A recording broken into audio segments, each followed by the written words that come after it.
Matapos matikusin ang pag-urong ni Senate President Chis Escudero ng pagsisimula ng impeachment proceedings laban kay Vice President Sara Duterte, sinabi ni House Speaker Martin Romualdez na respetuhin na lang daw ang desisyong ito. Pero may mga naniniwalang paglabag umano ang pagkaantala sa konstitusyon. Nakatutok si Jonathan Andal. Para kay House Speaker Martin Romualdez, dapat respetuhin ang desisyon ni Senate President Chis Escudero at ng Senado patungkol sa impeachment proceedings laban kay Vice President Sara Duterte. We have to respect the decision of the Senate President and the Senate. Yung sulat sa akin ni Senate President Chis Escudero is pretty straightforward. Kaya yung impeachment complaint ay nasa Senado na. So we leave it to their sound discretion as to how they want to proceed and conduct, no? Ipinagpaliban ni Escudero ang pagsisimula ng impeachment proceedings ng ilang araw para daw unahin ang pagpapasa ng mga hakbang at panukala na nakapaloob sa legislative agenda ng administrasyon.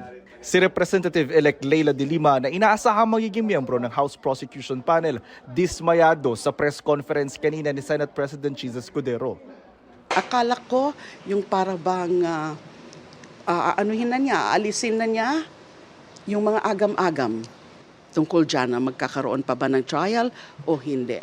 He could have been more categorical that insofar as the Senate is concerned, tuloy-tuloy kami.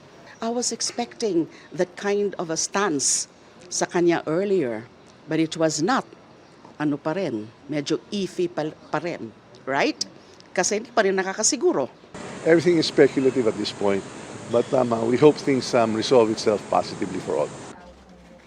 Tingin ni De Lima, nilalabag ni Escudero ang konstitusyon sa pag-antala ng impeachment proceedings. There's always been my position that is clearly violative of what the Constitution says. Forthwith is forthwith.